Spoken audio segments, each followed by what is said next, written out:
Hello everyone. आज हम बात करेंगे ब्लॉक फैलोपियन ट्यूब के बारे में। ये जो फैलोपियन ट्यूब है उसका ब्लॉक होना, फिर उसके क्या परिणाम होते हैं या फिर उसका रिजल्ट क्या है, आज उसके बारे में हम पूरा विस्तार में बात करेंगे। जो स्त्री का अंग है, जो फीमेल जेनिटल ऑर्गन्स हैं हमारे, उसमें जो बनावट है हमारी आंतरिक, एक यूट्रस होता है और उसमें 2 फैलोपियन ट्यूब और 2 ओवरी होते हैं, और ये हमारा नेचुरल डेवलपमेंट होता है हर फीमेल में।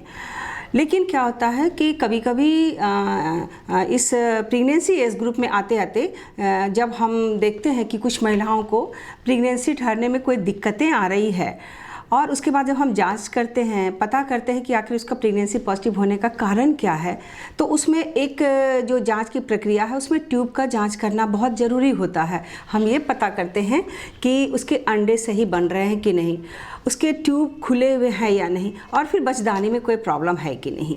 तो जब हम जांच करते हैं कि ये खुले हैं या नहीं, उसके लिए हमारे पास 2 प्रक्रिया है। सबसे पहला होता है कि एक HSG टेस्ट होता है, जिसमें कि हम क्या करते हैं कि एक यूट्रस में डाई डालते हैं और एक रेडिएशन के थ्रू हम ये पता चलता है कि उसके ट्यूब जो स्पिलेज होते हैं, अगर वो डाई पास कर जाता है तो समझते हैं कि ट्यूब खुला हुआ है, और अगर डाई नहीं पास करता है तो सही सी बात है कि वो ट्यूब ब्लॉक है। एक और तरीका है जिसको कि हम लोग बोलते हैं कि लैप्रोस्कोपिकली करते हैं, लैप एंड डाई। उसमें हमें पेशेंट को लैप्रोस्कोपी के थ्रू क्या करना आता है कि डाई डालने का तरीका वही होता है, लेकिन हम जो स्पिलेज होता है उसको हम अपने मॉनिटर पर चेक करते हैं। तो जब ये पता चल जाता है कि ट्यूब बंद है, तब हमारे पास उसका उपाय 2-3 होता है। हम मेडिकली कभी कभी उसको थ्रू इन्फेक्शन, अगर PID के थ्रू अगर उसका ट्यूबल ब्लॉकेज आया है, उसके कारण बहुत सारे हैं, तो एंटीबायोटिक का कंप्लीट कोर्स दे करके हम ट्यूब को खोलने की कोशिश करते हैं। कभी कभी हिस्टोस्कोपिकली भी उसका एक प्रक्रिया है जिसमें ट्यूब को खुलने की होती है। फिर कुछ मेडिसिन है जिसमें प्लासेंटेक्स वगैरह देके, there are so many manoeuvre, जिससे हम कोशिश करते हैं कि ट्यूब हमारा जो बंद है वो खुल जाए।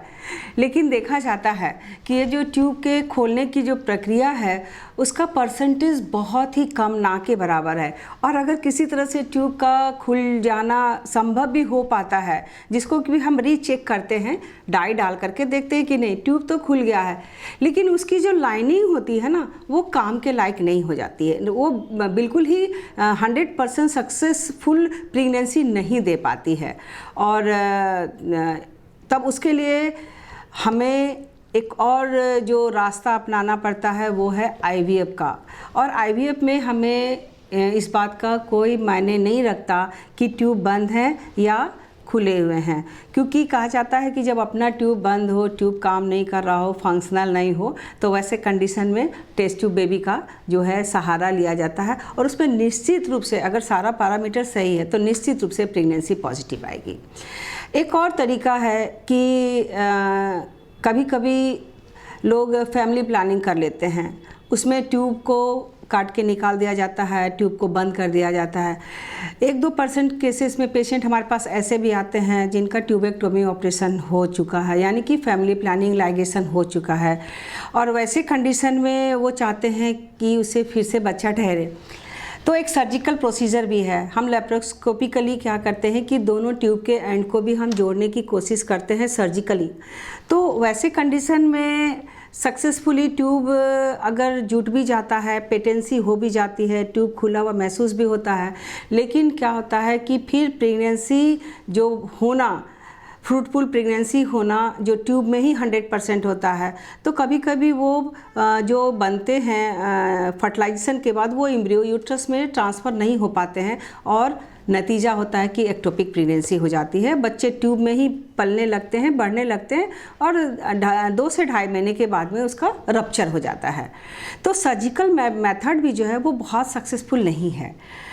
तो जो ट्यूब बंद हो किसी का, उसका सबसे जो सही इलाज है वो है उसका IVF टेक्नोलॉजी से उसे प्रेगनेंसी पॉजिटिव होना। धन्यवाद।